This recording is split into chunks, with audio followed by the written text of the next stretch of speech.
Hello, welcome to all in my YouTube channel that's name is Prakash Raj Education. Today our lecture is on class 10th of the subject Social Studies of chapter number 1, that is from the history. The name of the chapter is The Rise of Nationalism in Europe. As you know, it is the first chapter of the history and it is the most important chapter regarding your board exam. Also for any exam perspectives. The rise of nationalism in Europe. We are going to start something about me. I'm Prakash Raj. I don't teach anyone. I make people to think. मैं किसी को पढ़ाता नहीं हूँ, मैं उस आदमी को सोचने पे मजबूर करता हूँ। ओके, तो चलिए स्टार्ट करते हैं। ठीक है, आपका हम जो पढ़ने वाले हैं the rise of nationalism in Europe. ठीक है, द राइज ऑफ नेशनलिज्म को पढ़ते हैं तो पहले उसका मतलब देखिए, जाहिर सी बात है किसी भी चैप्टर को पढ़ने से पहले आपको you have to know about the what tells this heading. ये हेडिंग क्या कहता है? The rise of nationalism in Europe. Rise का मतलब तो उदय हुआ, ठीक, यानी कि किसी भी चीज़ का राइज हुआ है। अब देखते हैं किस किस चीज़ का राइज हुआ है। उसके बाद ये है नेशनलिज्म का राइज हुआ है भैया। तो नेशनलिज्म क्या होता है, पहले उसको चीज़ समझना होगा। तो यूरोप में तो ये तो समझ रहे हैं कि यूरोप कॉन्टिनेंट में इसका राइज हुआ है नेशनलिज्म का। लेकिन उससे पहले हम लोग को समझना पड़ेगा कि नेशनलिज्म क्या होता है। देखिए, nationalism is nothing but nationalism is a feeling, है ना, जो हमारे अंदर से आता है। नेशनलिज्म एक फीलिंग है जो हमारे दिल के अंदर से आता है, इसके प्रति, तो हमारे देश के प्रति।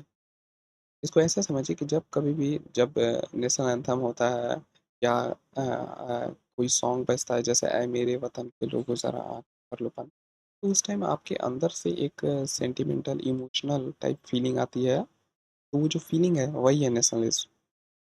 इवन जब कोई क्रिकेट मैच या कोई भी गेम स्टार्ट होता है तो अलग-अलग टीम के प्लेयर का नेशनल एंथम होता है, तो हमारा जब नेशनल एंथम होता है तो हम एक खड़े भी हो जाते हैं रिस्पेक्ट में। और ऊपर से जो हमारे अंदर जो फीलिंग आता है, मतलब एक आँख भर भी जाता है थोड़ा-सा, ठीक है? और अगर वहीं पर ऑस्ट्रेलिया का अगर मान लीजिए नेशनल एंथम बजता है तो हमें कुछ नहीं फीलिंग होगा, ठीक है ना? हम लोग कुछ कर भी सकते हैं। लेकिन वही जन गण मन जैसे ही होता है तो हमारे अंदर जो फीलिंग आता है, वही एक फीलिंग है नेशनलिस्ट का। देखिए, तो मतलब ये कहना क्या चाहता है? The rise of nationalism in Europe का मतलब क्या हुआ कि यूरोप में कैसे नेशनलिज़्म का उदय हुआ? कैसे लोगों में फीलिंग आई कि भैया ये जो है अपना एक देश है। जैसे अभी इंडिया क्या है? इंडिया इंडिया एक नेशन नेशन कंट्री है। तो इंडिया नेशन कंट्री है, इसका मतलब क्या? भारत में सभी लोगों के अंदर नेशनलिज़्म है। अगर अगर जन गण मन चाहे वो साउथ में हो, चाहे तमिल में हो, चाहे कहीं भी किसी भी अदर स्टेट में होता है, तो हम लोग क्या करते हैं? उसका रिस्पेक्ट करते हैं। हमें अच्छा लगता है एक सुनने में भी, ठीक है? तो यूरोप में कैसे नेशनलिज्म के भावनाओं को जगाया गया? नेशनलिस्ट का भावना मतलब कैसे लोगों को एक किया गया? अभी देखिए, हम लोग वी आर इंडियंस और हम लोग जहाँ हैं तो यहाँ पर हिंदू हैं, मुस्लिम हैं, सिख हैं, ईसाई, अलग-अलग कास्ट के, अलग-अलग रिलीजन के लोग हैं। लेकिन फिर भी हम लोग कहीं न कहीं एक नेशन से रिलेट करते हैं अपने आप को। वी आर इंडियंस, ठीक है ना? तो वो जो अपने अंदर जो फीलिंग है, जो भाईचारा है, ये सब, यही जो चीज़ है एक दूसरे के प्रति नेशनलिज्म है, ठीक है?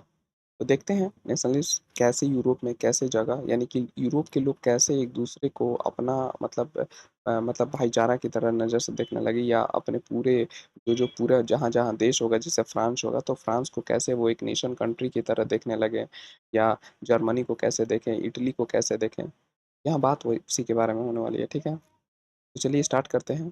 पहला बात कि ये जो पेंटिंग है, the dream of The Dream of Worldwide Democratic and Social Republic, The Pact Between Nations, a print prepared by Frederick Sorio, 1848. It is the most important question for your board exam. Frederick Sorio 1848, ये objective में आपसे पूछा जा सकता है। ये जो painting है, इस पेंटिंग को देख के अभी आपसे क्वेश्चंस भी हो सकते हैं। तो पहले मैं आपको समझाता हूँ ये पेंटिंग क्या है। ये पेंटिंग है फ्रेडरिक सोरियो ने बनाई है। फ्रेडरिक सोरियो एक पेंटर होंगे, ज़ाहिर-सी बात है। ये फ्रेडरिक सोरियो जो है ये इसने उन्होंने इस पेंटिंग को बनाया है। कब बनाया था? तो भैया 1848 में बनाया है। उन्होंने इस पेंटिंग को बनाया 1848 में। अच्छा, वो इस पेंटिंग के तहत दर्शाना क्या चाहते हैं? ज़ाहिर-सी बात है ये एक पेंटिंग है, इमेजिनेशन है, वो दर्शाना कुछ चाहते हैं, ठीक है ना? आप जैसा देख रहे हैं, पहले मैं आपको इसी पे पेंटिंग पे ही डिस्कस कर देता हूँ थोड़ा बहुत। जैसे कि देखिए, वो ये दिखाना चाहते हैं कि यहाँ पर एक स्टैच्यू ऑफ लिबर्टी है ना? जिसमें एक हाथ पे ये एनलाइटमेंट, थोड़ा-सा मैं ज़ूम करके दिखाता हूँ। ये स्टैच्यू ऑफ लिबर्टी है जिसके इसके हाथ में एक ये एनलाइटमेंट टॉर्च है और यहाँ पर चार्टर ऑफ एक्ट है एक हाथ में। ये दिखा रहा है कि भैया जैसे-जैसे ये जो और ये सब अलग-अलग कंट्रीज़ हैं, ठीक है ना? ये सब अलग-अलग कंट्रीज़ हैं, जो फ्लैग लेके आ रहे हैं, है ना? ये फ़ोटो के अनुसार ये दिखाना चाहता है कि जैसे-जैसे जो भी देश इस स्टैच्यू ऑफ लिबर्टी को क्रॉस कर गए, यानी कि वहाँ पर डेमोक्रेसी आ गया। यानी कि एक तरह से समझिए कि वहाँ पर डेमोक्रेसी आ गया और वो मोनार्की से क्या हो गए, इंडिपेंडेंस हो गए। इसी तरीके से पीछे ये जर्मनी है, ये और भी बहुत सारे देश हैं और सभी कतार में हैं। मतलब ये प्रेडिक्ट सिनेरियो जो है एक इमेजिनेशन कर रहा है कि एक ऐसा भी यूरोप में कभी इन फ्यूचर देश बने जिसमें मोनार्की का कहीं सिस्टम नहीं हो। मोनार्की को हटा दिया जाए और सभी जो देश के लोग हैं, है ना? वो मोनार्की से आज़ाद होके अपना एक नेशन कंट्री बना लें। यानी कि वहाँ पर राज किसका हो तो भैया डेमोक्रेसी का हो। डेमोक्रेसी के अंदर वो भी आ सकता है कि रिपब्लिक के अंदर भी हो सकता है ना? रिपब्लिक में मतलब मोनार्की भी रूल कर सकता है लेकिन ज़्यादा पावर किसके पास रहेगा? कॉन्स्टिट्यूशन के पास रहेगा, ठीक है ना? तो कॉन्स्टिट्यूशन मोनार्की ऐसा है कुछ।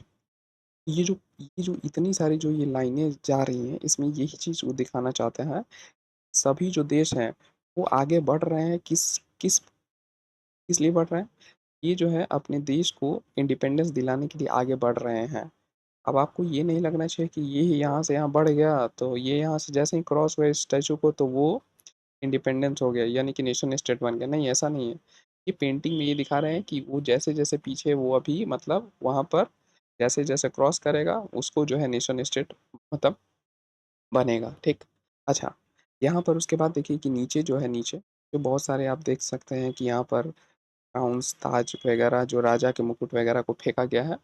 तो राजा का मुकुट मतलब क्या? ये दिखाता चाहते हैं, ये जो लोग हैं ये दिखाना चाहते हैं कि अब मोनार्की नहीं है। यानी कि राजा को हमने मार के फेंक दिया, ठीक है ना? राजा को हटा दिया और अब कोई भी राज वाला सिस्टम नहीं है। आई होप कि आपने 9th क्लास की फ्रेंच रिवॉल्यूशन पढ़े होंगे, ठीक है ना? तभी यहाँ आए हैं। अगर नहीं देखे हैं तो मैंने 9th क्लास के फ्रेंच रिवॉल्यूशन पे वीडियो बनाया, पहले आप उसको देख लें। उसके बाद जब को आपको ये ईज़िली चीज़ समझ में आएगी। तो इन्होंने क्या किया है कि मोनार्की को एबॉलिश कर दिया है और रिपब्लिक को अच्छा से ला दिया है, डेमोक्रेसी को लाया है। ऊपर से ये देखिए, ऊपर से ये भगवान जो हैं जीसस क्राइस्ट, उन लोग के धर्म के जीसस क्राइस्ट जो हैं, वो देख के बहुत खुश हैं कि चलिए अब लोग जो हैं वो एक यूनिफ़िकेशन में, नेशनलिज़्म है वो किसी के अंडर अब दबे हुए नहीं हैं, मतलब मोनार्की के अंदर नहीं हैं। ऊपर से ये जो परियां-वरियां हैं, देख ही सकते हैं, एल्स परी, एंजल-वेंजल्स, मतलब ये लोग बहुत ही अब खुश हैं, ठीक है? आई होप कि आपको ये मतलब ये जो पेंटिंग है वो उसके बारे में समझ में आ गया होगा। ये पेंटिंग किसने लिखा? तो ये पेंटिंग जो है फ्रेडरिक सोरियो ने लिखा 1848 में। ये बहुत ही इम्पोर्टेंट क्वेश्चन है आपके एग्ज़ाम पॉइंट ऑफ व्यू से, ओके? अ, कुछ काम नहीं कर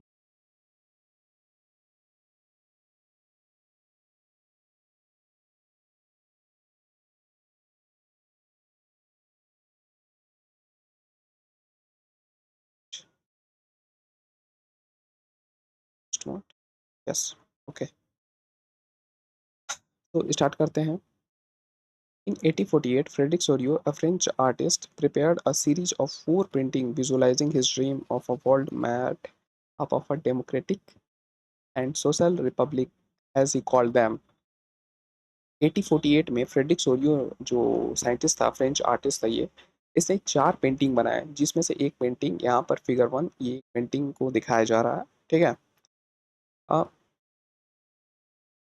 इसमें इसमें वर्ल्ड को क्या दिखाना चाह रहे हैं? वर्ल्ड को दिखाना चाह रहे हैं, उनका एक ड्रीम है कि भैया वर्ल्ड जो है कैसा हो जाए, डेमोक्रेटिक एंड सोशलिक रिपब्लिक हो जाए।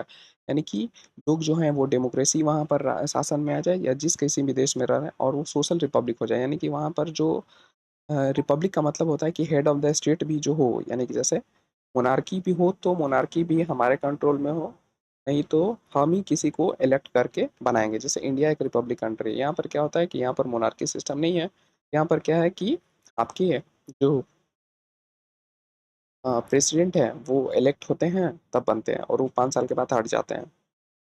The first print figure of the series of shows that the people of Europe and America, men and women of all ages and social classes, marching in a long train and offering homage to the Statue of Liberty as they pass by it.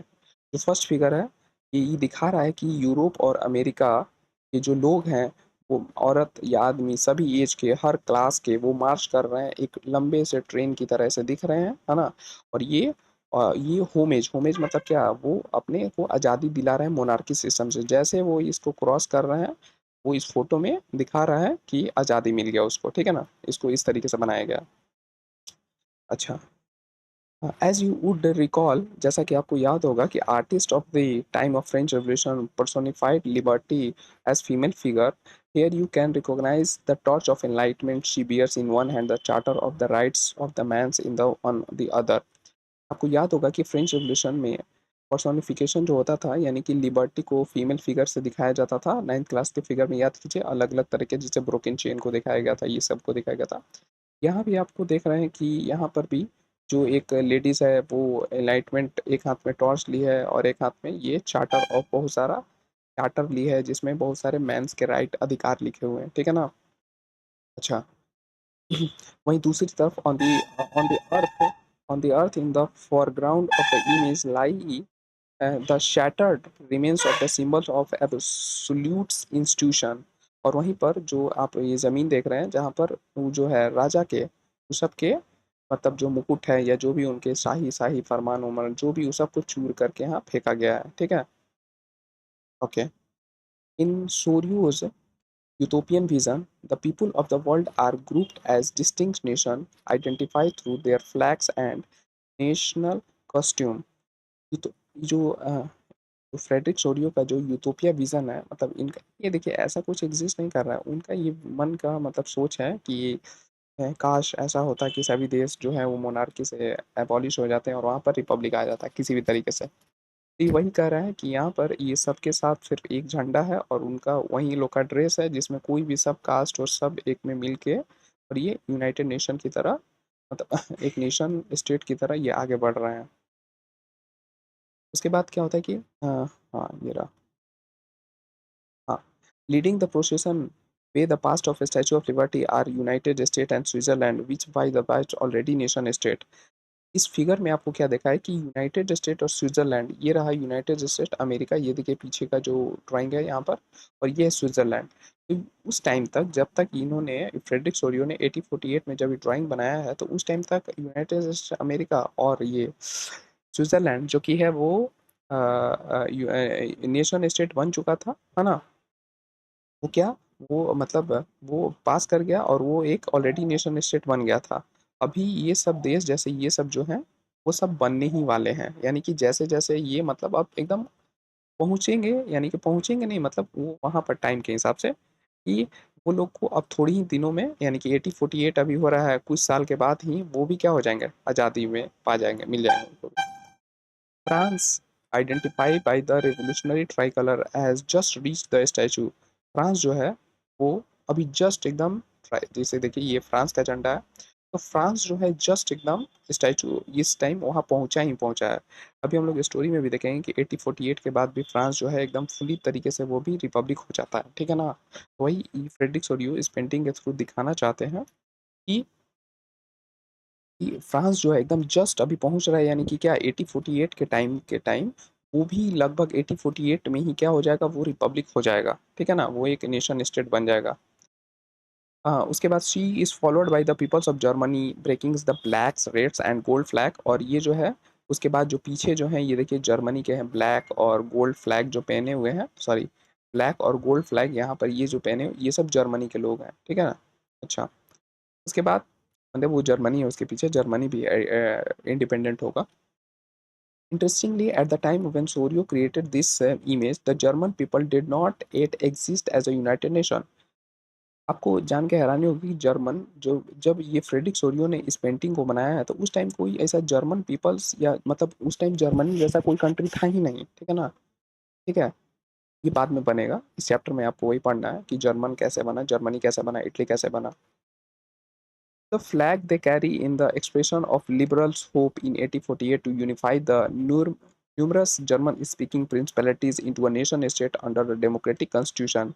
1848 जो है ये इस hope में बनाया गया है ये देखिए the flag they carry in the expression of liberal hopes flag जो है ये कैरी कर रहे हैं उसमें ये एक आशा है कि भैया 1848 में इस तरीके से और भी देश मतलब धीरे धीरे यूनाइट होकर नेशन स्टेट बन गए तो जर्मन स्पीकिंग जो भी प्रिंसिपैलिटीज हैं जो है या जहाँ पर जर्मन बोले जाते हैं जो जर्मनी है अभी अभी हम लोग पढ़ेंगे आगे चल के यूनिफिकेशन ऑफ जर्मनी में तो पता चलेगा कि जर्मनी भी बहुत सारे छोटे छोटे ग्रुप में बटा हुआ था जहाँ जर्मन बोले जाते थे भाई जर्मन स्पीकिंग पर्सनैलिटीज जो है वो भी आगे चल के एक डेमोक्रेटिक कॉन्स्टिट्यूशन वहाँ बन जाए ये मतलब फ्रेडरिक सोरियो का इच्छा है उसे इस ड्राइंग के थ्रू दिखाना चाहते हैं following the German people are the people of Austria the kingdom of two Silesia Lombardy, Poland, England, Ireland, Hungary and Russia. उसके पीछे जो है ये सब बहुत सारे जो रशिया है, ऑस्ट्रिया हो गया, रशिया हो गया, ये पोलैंड, सिलेसिया सब देश एकदम पूरा अभी लगे हुए हैं यानी कि पूरा यूरोप के क्या है यूरोप के अलग-अलग कंट्री हैं जहाँ पर मोनार्की है, मोनार्की हट के वो फ्रेडरिक सोरियो चाहता है कि हर जगह नेशन स्टेट बन जाए, ठीक है ना? यानी कि वहाँ के लोग की एक एक मतलब देश होना चाहिए, एक वो कल्चर होना चाहिए, एक नेशन होना चाहिए, ठीक है? ये फ्रेडरिक सोरियो का विज़न है। और वहाँ पर फ्रॉम द हेवेंस मतलब ऊपर से above the Christ saints and angel gaze up upon the scene they have been used the artist of symbolize fraternity among the nation of the world मैंने आपको बताया है कि यहाँ पर ये देखिए ये जो ऊपर से जो ये भगवान है जीसस क्राइस्ट हैं और ये जो एंजल्स हैं परीज हैं ये सब भाईचारे की तरह मतलब फैटर्निटी लिखा भी हुआ है ठीक है ना ये मतलब कह रहे हैं कि चलो ठीक है सब कोई एक में मिल गया मतलब भगवान भी खुश हैं इस चीज़ को देख के कि सब कोई एक है This chapter will deal with many of these issues visualized by Frederick Sorio in Figure 1. ये जो चैप्टर है फ्रेडरिक सोरियो के बहुत सारे इशूज से डील करेगा during the 19th century nationalism emerged as a force which brought about the sweeping change in the political and mental world of Europe.